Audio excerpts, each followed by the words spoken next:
Open it up. Open it up. New brand. Oh, that was a good crack. Hear that? What's going on, everyone? Welcome to another episode of the greatest sports podcast that you can ever listen to. We call it the $100 million deal. It's called Coleman's Conversations. I am one half of this incredible duo, Harold Hoops, Hollywood Hair, Harry Heaps, known by other names, and I am joined by the greatest Philadelphia speaker to ever live, Brendan the Bod Petrilli. Trilli, how we doing today, brother? I'm doing all right. I'm getting over a little bit of an illness, which is weird for the middle of the summer, but it is what it is. The voice is a little crackly. It's whatever. We're fighting through it. But we're having fun, man. It's the dog days of summer. We're back at it. We're grinding. It's the All Star break, and we're rocking the Philly drinkers merch. You know what I'm saying? They got the best stuff there. This shirt is so comfortable. It's nice and loose. Keeps me cool during the summer. We're just gonna be hanging out. We got our drinks with us. There's nothing better than getting it over and having a nice little local beer, and that's what you do with Philly drinkers. Well, and speaking of which, looking at that can, Philly drinkers has got. We've said it before. We'll say it again. This is the voice of Augusta. We're the voice of golf. That's what this podcast is most known for. We're the voice of golf. You know, you hear the guys talking like this. Oh, he's up on the green. It's a par 3. Wow, did he sink that putt? We don't do that. Bang! Bang! We talk golf. Dingers. And you gotta wear Philly drinkers when you're out on the course. So go hit them up. Links in bio. They got the best gear out there. Get the floppy hat. Get the bucket hat. Get the Fanatic hat. You know, they got to send me that, by the way. I've been waiting. Philly drinkers, I need it. It's a dope hat. They got some of the best hats in the game. Let me know what beer I should be drinking at the Phillies game coming up this weekend. It's going to be a lot of fun. Let's get into it. We're going to hit a little bit of this MLB All Star talk. We're going to get into a little LeBron talk. Is he over? Or is he going to leave it all out there, Harry? And then we'll dive in. We'll hit the NFC West to wrap out the show here. Talk about a little bit of why we're stupid or not. So stay tuned. Let's have a lot of fun with it. Let's get it, Harry. Because guess what? Just like that hat you're wearing right there, how beautiful Philly drinkers hats are, that O's hat is tremendous. They got some of the greatest talent ever to grace the diamond right now. And Adley Rutschman put on an absolute show in the home run derby. Let us know if you actually watched the home run derby, the whole thing, and the whole All-Star game, because I tuned in just for the 9th inning when I saw Craig Kimbrell was coming in, and he made you sweat out that 9th inning. But it's good vibes from there. It's the middle of summer. We're having fun with baseball. And the O's, man, the O's are red hot. We kind of talked about it a little bit. I was first on the bandwagon. Of course, you're the O's guy, but I was first to say, Harry, I'm in on this team. I saw it from the very beginning this year that I knew this team was going to be special. I thought they might have faded off a little bit, but they haven't. Nope. They are probably the most surprising baseball team, if not, in the American League for sure. Without a doubt. What's going on? Why haven't the O's gotten the respect? People love them, but nationally, they haven't gotten the respect that they deserve from this first half. Well, dude, you know what it comes down to is we talk about it all the time during the NFL season. I'm Robert De Niro, right? In Goodfellas. You know, you guys are the Italians, the Eagles. I'm Robert De Niro. I'm half-blooded, half Irish, half Ital. I can associate, but not made. That's you with the O's this season. That's you with the O's. You're Robert De Niro, and I'm Joe Pesci. Except I hope to not be getting one in the back of the head. You know what I mean? Point being is, dude, you're right. We're not getting the respect nationally. It's crazy. I mean, guys, right? I'm just going to throw out a few names that have just absolutely stood out this year. Obviously, Trilli mentioned it. Rutschman he's been crazy. He got the Captain America bobblehead. He got the Captain America giveaway bobblehead. You can't get better than that. You don't think I went down to that game and got 2? I took 2. I thought about stealing 3. Yeah, I've been waiting for mine to come in the mail. Then you get a guy like Mateo, right? Who, that kid's a stud. As an infielder, is a stud. That's the only way to put it. Gunner, and I say it every time. He's down in Towson. If you're a Maryland boy, you know what I'm talking about. Banging all the bitches in sight. He don't stop. You know what I'm saying? And yes, we got issues, right, in our pitching, but we don't like to talk about it because you know why? Because our pitchers want to step up to the clock. They want to be there, but we're only talking about hitting. And I'm going to talk about a guy who's having his best season so far in hitting. Number 21, the best strip in Baltimore City, has had it all year long, and that's Hayes. That's Hayes, dude. Another guy, a veteran for this team who's been here in his career, who set these young guys up for success. Batting .314, leading the charge, man. I mean, the guy's been a stud. The guy is rocking and rolling. I think that what it comes down to, man, when you look at it, you know, you bring up, and finally, we got to talk about who I think is the overall leader of this group. And that's none other than Cedric Mullins. I mean, come on, number 31, grace in the field. He's a dog among men. He don't give a, you know. I was waiting for you to bring him up. We're a clean show. We're a clean show now going on. Remember, we have a certain limit. We want you to comment below how many I actually use, because Trilly keeps it clean. He's a good Catholic. I'm trying to get there. The point being is, boys, when we talk about it, throwing it up, we're 54-35 right now. We're second in the American League. I don't know why we're not getting the respect, man. I think that what it comes down to is nobody expected us to be this good. I didn't even expect us to be this good. I thought that we would be better. 2 games behind Tampa Bay, Two games behind Tampa Bay, who's been the best, one of the best teams behind the Braves, honestly, in baseball. Tampa Bay's not beat us in a series so far this season, by the way. Has not beat us in a series so far. That's got to be noted. A standout World Series contender has not beat us in a series yet.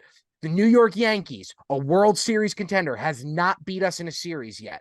So I don't want to hear it. Or excuse me, yes, they did. They beat us in the first series at the beginning of the season. Since then, it's been quiet, and it's been 55th. So from 55th Street, if you know that reference, drop it in the comments. The point being is, I think, dude, the reason why we're just not getting the respect is, number one, we're young. They don't know if these guys are talented guys. You know, we got no guys that are getting the crowd roaring like an Aaron Judge. And then secondly, dude, I think that people just don't want to give the respect to Moneyball baseball right now. They want to think that only pitching is going to matter. Don't get me wrong. It's half the game. Of course it does matter. But at the end of the day, dude, we're beating teams that have got better pitchers than us. So I don't know what it is, man. I just don't think they want the kids to shine in the sun, but it don't matter. We got our ice out. You know what I mean? We rocking our chains all day long in Baltimore City. So I think that, again, we got to put up or shut up. We got to recognize that we're not getting the love. We got to recognize that we're not getting the love nationally. We're not going to be a team that people are banking on. Fans will, but I mean in the media, that are going to bank on. And at the end of the day, dude, I think that we're going to silence a lot of haters by the end of the season. Am I saying World Series? No. Am I saying legit? Am I saying an absolute contender? No, but I'm saying we're a threat. I've been saying it all season long. Trilly's been echoing it. These guys are ready to rock and roll, dude. And this is the next Houston Astros. This is a team that in the next 6 years is going to be in a couple World Series. We're going to get 1 or 2. I'm going to tell you something right now. You book it, next 6 years, Orioles are going to be in at least 2 World Series. I like it. I like it. It's aggressive, but I like it, and that's what we do here on Call One Conversations. Because yeah, man, it's just not sexy when you have Kyle Gibson leading the way with 9 wins for the team, for that pitching staff. It's not sexy. When Anthony Santander has the most home runs on the team with 16, it's not that sexy. But it's getting wins. This team knows how to go from top to bottom of this lineup. Whether it's Mateo, Urias, Hayes, Rushman, whoever. They know how to pass the baton. They're hitting singles. They're hitting doubles. They'll hit a bomb every once in a while, but they're not banking on that long ball like a lot of teams like the Phillies are, like the Yankees and the likes, who they've spent this big money. Now they're going to have to go out. They got to be buyers. They have to be buyers at this deadline here to keep this sustainability and get a starting pitcher. They don't need an ace right now, but they need a solid 2 or 3 guy that can come in and help fill out that rotation a little bit. You're giving me looks. You don't I'm think nervous, man, because they're just going to stay pat? I love the gel that we got. What I want to do is that's why I'm not saying an ace to come in. I'm just saying a guy that will just fit in and just kind of roll with the team. So then who do you think it's on? So let me ask you this, because I don't feel comfortable with this. Who then do you, as an outsider, as the Robert De Niro of this crew, who do you think's on the chopping block then that we can afford to give? Because we don't have picks to give away like that. We got all of our picks already. Yeah, but you still got young guys in the lineup, you know? I mean, we do. You're gonna be looking at teams like the White Sox, the Royals, okay. You know, teams like that. Maybe the Angels if they're willing to sell, but it seems like they're not going to be sellers at the deadline, which is absurd. But I don't know. We'll see where it goes with Ohtani and the likes. Like, I'm not saying Ohtani as much as we like to joke about it. But I know what you're saying. No, yeah. I think, dude, St. Louis, you got to look at teams like that where they got some guys that are decent MLB players that they're just looking to get a prospect or two in return Yeah, and try to build it 100%. back. 100%. And everybody knows right now that we are that prospect farm. We're the greatest farm right now outside of what Houston's done, right? So there's definitely some teams that, like the White Sox you mentioned, like St. Louis, that have not been doing well, that I think would absolutely be willing to be wanting, not willing, wanting to make trades with us. Who's the kid we just brought up the other day that got a walk in the rain? I was watching the game. I forget his name, but he was a top 5 prospect for the O's. Middle infielder. I forget his name. Where is he at here? But you got guys like that who are barely scratching the lineup. Barely scratching the lineup. Absolutely, dude. That don't have an opportunity. Jordan Westberg.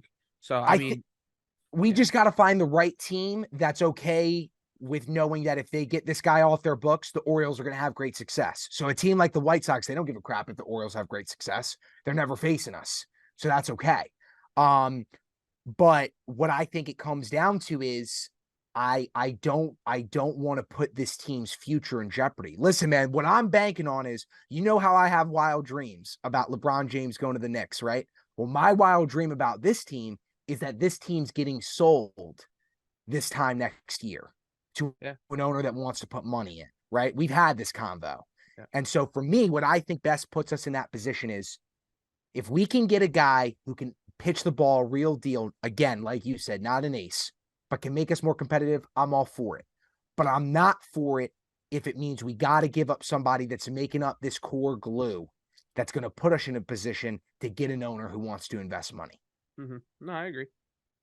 Yeah, it's interesting. That's your O's talk from the best O's podcast out there going right now. Best O's podcast. But that's the O's 5. That's the O's and 5. Yeah, they're an exciting baseball team right now as we're going to be heating up throughout the middle of July into August now into maybe we're talking both Phillies and O's playoff push. We got the series coming up in about a week, I believe, the Phillies O's in Philadelphia. Harry's got to come up. We've been keep saying we're going to a game. Things happen. This one is definitely happening. I'm going to be there. I don't know if Harry's coming or not. Listen to this real quick before we go to that. I got to get one thing off my chest. Sports Center, if you want to hire us, great. Today you're dead to me. ESPN, if you want to hire us, great. Today you're dead to me. You posted 4 hours ago multiple teams that you wanted to give ratings to on the MLB season. Who do you start with? The Mets. You gave them an F. No brainer. The Atlanta, you gave them an A+. Okay, no brainer. The Yankees, you got to talk about them. They're the greatest franchise, right? You gave them a C. All right. Angels, C-. Reds, A. Dodgers, C+. San Diego. And then you go, the freaking St. Louis Cardinals is an F. Where are my O's? Where's the team that's had the biggest breakout season so far in the MLB? Who's the team that's shaking the world up in that, oh my God, those young guys are doing good? Oh my God, Baltimore Orioles are actually second in their division and they're second in the American League. How is that not being posted about, dude? Like, that to me is more worthy than talking about San Diego, who's bought all these guys and can't do anything. Same way with the Mets. So I just had to get that off my chest, but that's the fuel to the fire for these dirty birds at the end of the day. We wear that orange and black proud. I'm done. Yeah. No, it's going to be interesting for sure. I mean, honestly, just kind of wrap it up here. Baseball talk. Go check out BSP podcast if you want a little bit of Phillies insight moving forward. Team's underachieved big time. But that's just making me more excited for this last home stretch of the season because they have that talent. Yep. And they did it last year. You don't want to bank on it again, but we'll see where it goes. The MLB season, we'll be covering it here. Click that subscribe button as we move forward, as we heat up where maybe there'll be some splashes. I think both Phillies and Orioles are going to be buyers at the deadline. So we'll see. And just like putting it all out there on the field, there's one guy in particular, Harold, that said he's leaving it all out there this season. Who is it? All out there. 23-6. LeBron James. You see that form, by the way? That free throw would have missed, but the form was good. Yeah, dude. I mean, half the people are loving the way he went out. You got guys like Colin Cowherd who are huge LeBron guys pissing on him for the way he came out. At the end of the day, dude, he's the greatest athlete of all time. He can do whatever the hell he wants. I got no comment on it. Dude, he's officially Aaron Rodgers 2.0, dude. He is Aaron Rodgers 2.0. He wants everybody talking about him at all times. He wants it on the greatest stage. Aaron Rodgers is LeBron James 2.0. LeBron's You been think? doing this for years. For years. He wants everybody me, me, me. He even said it in his one barbershop podcast. He's like, when he went to the Heat, he's like, I just wanted everybody to love me. Why Of didn't people course. love me? Because, bro, you said, oh, yeah, I'm going to give everybody a shot, and then you pick somebody. Like, no, that people aren't going to love you after that, and people haven't loved him since. Yeah, dude. I mean, He's been doing listen, this for a decade plus. well, my question is, what does it mean to cheat this game? I want to break down that comment. What does that mean? Does that mean that he's like admitting that he might be using steroids? Like, what does that mean? I gotta know, Putting in the because work at like the a end of the Ben day, Simmons dog, type like, of guy, you know, like I not, guess. yeah. But either way, dude, what I LeBron taking think, shots at Ben Simmons? Question mark? Next up on. they got the same agent too, dog. I don't know if that's happening. That's insider I think they trading. dropped him though, didn't they? Didn't Clutch Sports drop him or no? I mean, it would make sense. What's he bringing them? Nothing. All right, sorry, keep going. He was supposed to be the enticer to get him to Philly years ago, right? Yeah, that panned out well. Yeah, LeBron still might come. I think when we think about it, dog, Yeah, last month LeBron's here. Clutch Sports. Yeah, sorry. They just let him go. Jeez Louise. Yeah. So he's leaving it out all on the floor. Where I think that it goes from here is, what floor is he leaving it out on, though, dude? I've made the point that I think that LeBron's going to be an LA Laker for one more season, and that's it. I think that he's going to be moving to a team where Bronny is going to be best capable. I don't think it's going to be in LA. Because I'm going to make one. I made this point a few weeks ago, and I want James Jr. But LeBron James Jr. is not ready for the pressure of what it means to be a Los Angeles Laker.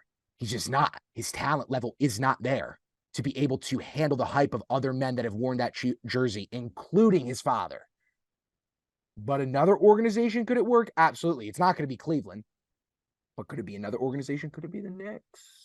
Yes, it could. I want to know, dude. I mean, how much longer do we think that LeBron can play it where he's at right now? Because when he talks about, because he made a specific point. He said at the end of the past few seasons, over the last couple years, he used those exact terms. I've battled with this question. Can I not cheat the game? Can I still leave it out on the floor? This means that this has been his idea maybe since when he went to LA, when he left the Cavs for the second time, when he made that move in that 2018, 2019 or 2019 season, right? So if he's been having this for the past couple of years, what does LeBron have to see in himself to say, I can't do this anymore, dude? He's still running with the best of these kids who are 20 years old. I mean, does he have to get a leg amputated? Like, I don't understand. Yeah, but what do you think, man? No, I think LeBron said it at the end of this past season that when he before he got the ankle injury, right? It's like, I got to play these last 21 games like they're the last of my career. Right. And then he goes out and he hurts the ankle, and it's just like, oh, these games don't matter anymore. Like, all right, LeBron, like, come on now. But that team still had a shot. That's even when he was a little hobbled. Like, that's going to be his biggest thing, is just kind of getting through the season into the playoffs. Now, you kind of see where the Lakers have lined it up where they're ready to move on from LeBron. If he leaves, see you later. Giving contracts to, D'Lo, to Hashimura, and to Austin Reeves. Like, they're ready to build that core around those three and Anthony Davis. And if LeBron leaves, he leaves. So I think both sides are kind of getting ready for this mutual department after next year. I think the team is going to have very good success with the core that they've built this offseason now, right? And we'll see if they can make a run at it. I think best case scenario for LeBron, they win a championship this upcoming year, and then he just kind of skirts, and then he says, all right, bring Bronny in here, and I'm just going to play the last 2 years. So that's what I think LeBron's looking at this point. If not, doesn't work out, they lose in the first or second round to the Nuggets or the Suns or something like that, he's out. He's going to Philadelphia with Bronny, and the Sixers are going to win a title. So. I mean, dude, we're forgetting that this team was I'm not even giving that comment justification. I'm moving on. We're forgetting that this team was just in a Western Conference championship. And yes, they got their asses handed to them in there, but they made it to a conference championship with not really any true shooter on that team. That's the biggest takeaway from that. They made it to a Western Conference championship with an old LeBron, a hobbled and deformed Anthony Davis and not a true three-point shooter in a three-pointing shooting league. So I think that the Lakers are they set up to absolutely have another playoff run? Of course they are, especially with the moves that they've currently made. But what I really do think is until this team can get a guy who's even better than LeBron, like the Lakers right now, in my opinion, Portland's made it clear that it's not guaranteed that Dame is going to Miami. Why are the Lakers not making every attempt to make that deal too good for Portland to say, Dame, we love you, but we can't sacrifice the future that they're putting up for us right now. We got to send you to LA. That's where you're going. We've been offered so much that we love you for your service, but we're still an organization. You're not us. You don't want to be a part of us anymore. We love you, but we got to go there. Why aren't the Lakers thinking about that? Because again, dude, if they could get a guy who has better talent than LeBron, why can't this team make it to a title run? They what did I just say? Without a three-point shooter and with a hobbled Anthony Davis, they made it a Western Conference championship, dude. Imagine what they could do with a guy like Dame's talent. Oh my God. For the next 3 years? But why do you think the Lakers organizationally aren't doing that? Do you think that's too chip and run? Or are they looking at the long-term game? Because if I was the Lakers, I'd be thinking, I do want to try to win another championship within the next 3 years. Yeah, especially when you have, if not the best player, one of the top 2 best players ever to play the game. Right. Why you wouldn't take a shot at that. But I think they saw the way the Cavs kind of built for when LeBron was on his way out. And now the Cavs have turned themselves into a young, up-and-coming team where this team's kind of set themselves up now around LeBron, where you can still win with him, but if he does leave, you got talent there and you're not going to be a play-in team. You're not going to be out into the lottery. So now I hear you. The Lakers 2 years ago would have listened to LeBron James, even last offseason. I think this is it. They've listened to LeBron James so many times. Give me Carmelo. Give me Anthony Davis. Give me Russell Westbrook. Give me this guy. Give me that guy. Give me. And now they're like, no, LeBron, we gave you everything. We're going to do it our way now. Pelinka said, I've built contenders before. I'm going to put the team around you. I'll listen to you. But if it doesn't work out, I'm going with the way I want to do it. We've gone your way. It's my turn. And I think that's where it's gone with the Lakers now. Good point. At the end of the day, to wrap this, LeBron is not done leaving it all on the court. He's not done. Yeah. He's coming back. So it's an interesting thing. You're probably sitting there thinking, why are you guys talking about LeBron? Why aren't you talking about Damian Lillard, James Harden, superstars that it might be possibly on them? We just don't know. The agents, the GMs have said themselves, if it happens, it happens. Like, that's literally Daryl Morey wore it on a T-shirt. He said, if it happens, it happens. It happens. Like, it's going to be what it's going to be. Yeah, like that's where it's going to go from here. Like, if teams are going to make these teams an offer they can't refuse, they're going to go for it. Oh, good one. There we go. They're not getting that. Right. So I think both these guys are just going to end up playing other teams this season. They tried doing a hold up, but they didn't have the no trade clause like Bradley Beal did. Yep. So they can't control anything where they're going. There's no urgency for these teams to move them. No. I think if anything, it would be the whatchamacallit, the Blazers, because they're looking to get that young core moving forward there and let them build. But like the Sixers, if James Harden runs it back, you're a 50+ win team. You're a top 5 seed in the East, and you have another shot at making a run. I don't think that they're going to improve from a second round team that they've been trying to do, but it is what it is. That's why we didn't really do a deep dive into it. Try to keep this episode a little shorter. We'll see as the summer moves throughout here, but I don't know if you got anything more on that, Harold.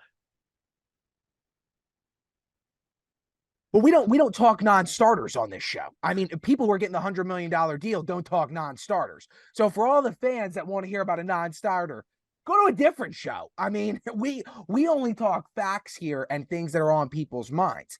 Yes. But the question is, it's not about Harden and Dame. It's just about Dame. So we kind of got to break that down in the sense of, Trill, my question's not about Dame. It's about Portland, dude. Is Portland in a position mentally to know that they have to look past the years of service that Dame has given them. He has been a faithful soldier, and you should absolutely make every attempt to get that guy where he wants to go, because he is stuck by you, and you've paid him, but he is stuck by you through everything. Been a non-contender, you guys records of a guy who's dropped 70, one of the best talents in the NBA, and he's stuck by you also because your money's been very green. But at the same time, dude, you can't now let this guy hold you hostage. So my question really is here. I think that the Miami deal is going to happen, but I'm not certain on it, man, by any means. I would not, if somebody asked me would I place a bet on it, no, I wouldn't. Do I feel confident saying Miami? Yes, I do. Not enough to put my money where my mouth is, though, because Portland if they want to have any chance of not being like New Orleans was for so many years, and the way that the Magic has been for so many years, and the way that the Kings were for years until they got De'Aaron Fox, they have got to get the best price for this guy. And that might mean, like I just brought up, a team like the Lakers might offer them a better deal. That might mean that a team like the Knicks might offer them a better deal. That might mean a team like Brooklyn.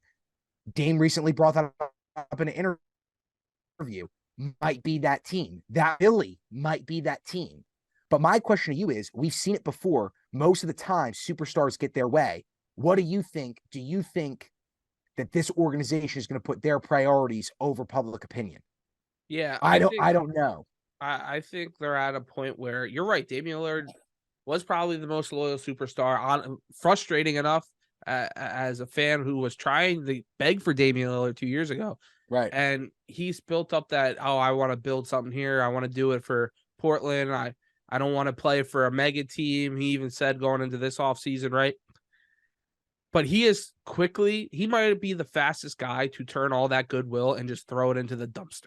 Like, oh yeah, set it on fire. Now set he's it like, on fire. He had the most goodwill. People respected him. Yep. And not saying people don't respect him, but like he like anymore. But the way he's gone about it now, where he's just flipped it on its head, and now he's being a total dick, saying, I want this, I want that. And it's just like, bro, number one, if you did this a couple years ago, fine, good, whatever. That's just the way the NBA works. But you're at now, it's like a fake tough guy act where he's trying to strong arm it, and he's just throwing all that good guyness away that he's done. And I just think at the end of the day, Portland's like, yeah, we love you, Dame. We appreciate everything you've done for us, but we still have the control, and we're not just going to give you away. You've stuck with us through this whole time. We still have talent around you. If you are here, you can still play. If you don't want to play, you sit on the bench. You're going to not make your money. So, like, you're going to go where we send you at this point. So it'll be interesting. Do you think that other organizations, though, in the NBA, to play devil's advocate to the point that I was just making, do you think that other teams in the NBA are like, why would I even go forward if he's already made it clear about Miami? Why would I even? That's a very good point. Why would the Sixers give them Tyrese Maxey now? Right. But at the same time, well, do you think maybe you want to entice because the Portland does have the leverage that if they were to trade him, they need a big offer to get it done. Now, if Dame goes there and he's not going to play for you, why would you offer that? I guess is what you're saying. Yeah. So, well, then why would you? Just to be able to get him, and then maybe you can convince him, hey, look at the stuff we have around you. But that's just ridiculous about the NBA, that you have to convince a guy to get $53 million to play for your team. It's not... Do you think that that's him, though? Because I to play devil's advocate again, I keep playing points against points. I don't think he's a guy like Kyrie Irving. I think that if Dame ends up going to Brooklyn, he's going to play. I think he's a guy like Jimmy. I think he's about winning. I think he's about being a dog. I think he's about wanting more. I think he's about success. And I think at the end of the day, if he knows that he's going to LA or he's going to Brooklyn or he's going to the Knicks or he's going to Milwaukee, I mean, dude, for God's sake, the team that should be striving the most to get this son of a bitch is Milwaukee. There's no other team that should be trying to get him more. That's I mean, dude,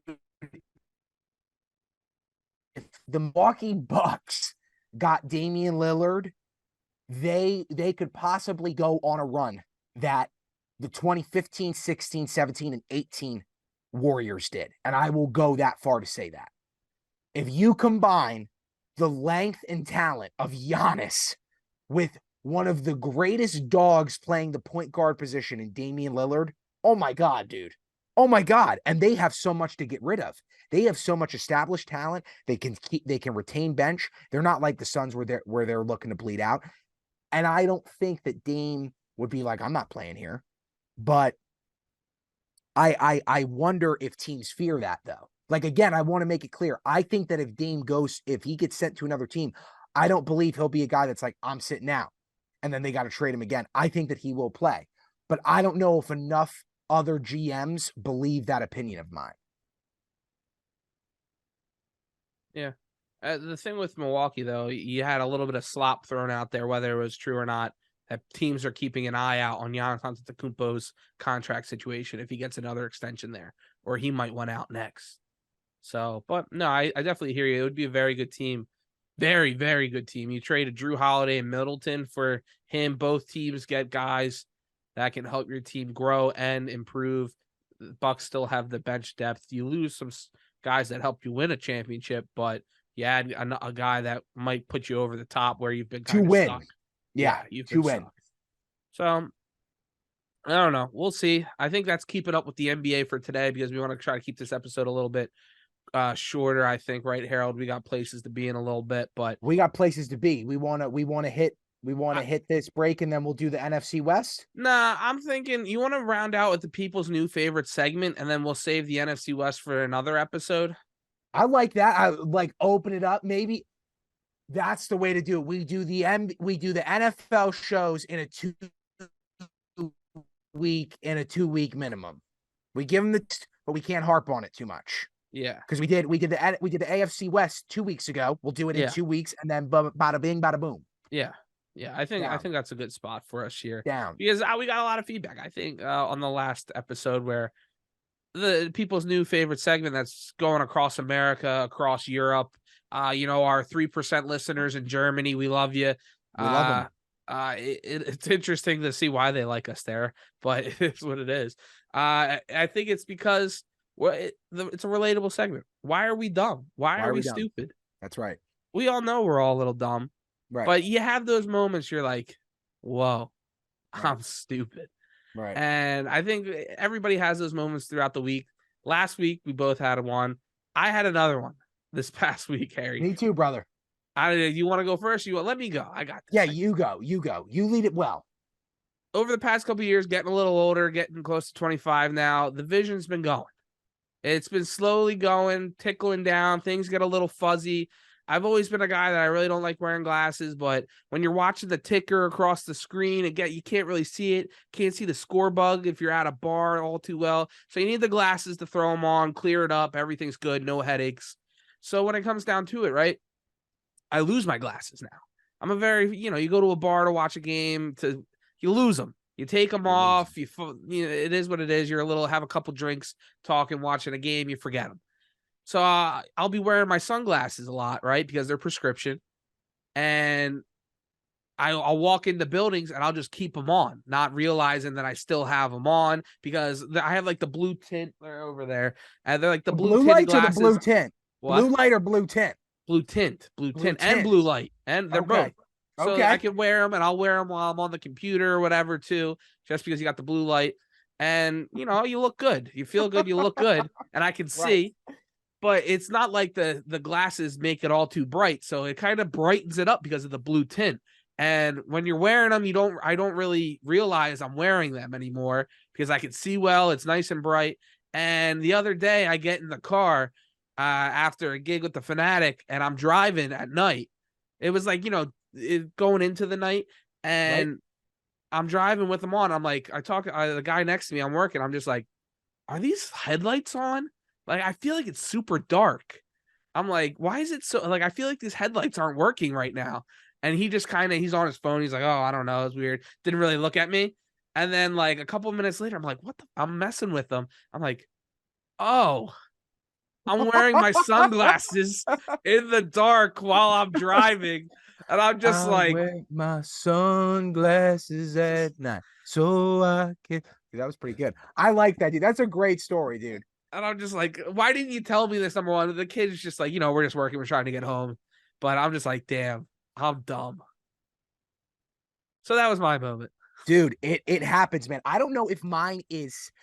I love that. I love that, dude. Listen, it happens. And when you got glasses that fit your face and that you feel good in, you feel cool in them. Why would you ever want to take those off? You think that Brad Pitt wears the all black Ray-Bans because he needs them for his eyes? No, he knows he looks like a dog in them. You know what I mean? So when you got ones that are blue light, blue tint, you're rocking those hoes. But I mean, listen, thank God you didn't cause an accident. Hey, I know.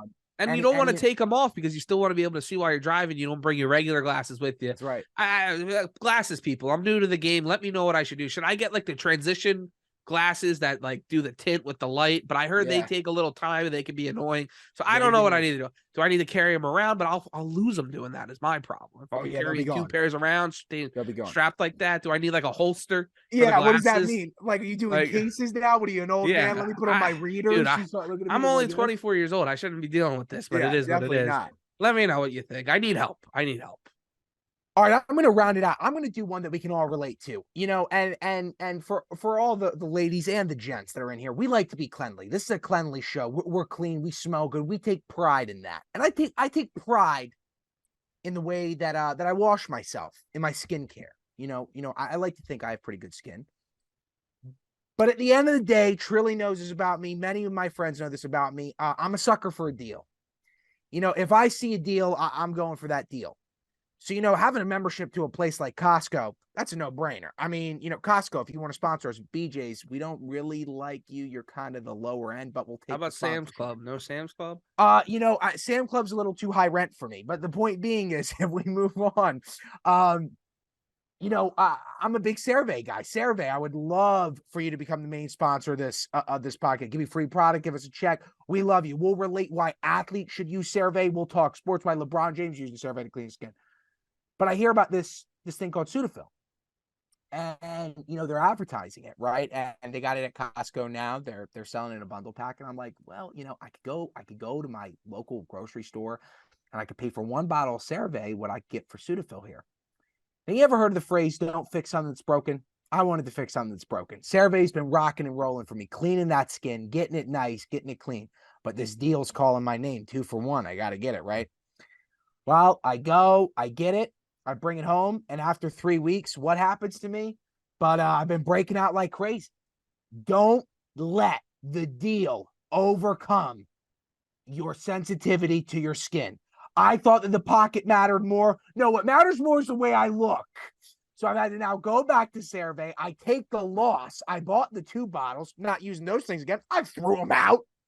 And now I had to go back and get CeraVe. Didn't even put them on the Facebook Marketplace or anything, you know? I mean, listen, I might have given them to Mom. I might have been over dramatic saying I threw them out. You know, I repurpose them, reuse, recycle, whatever. We do that. Go America.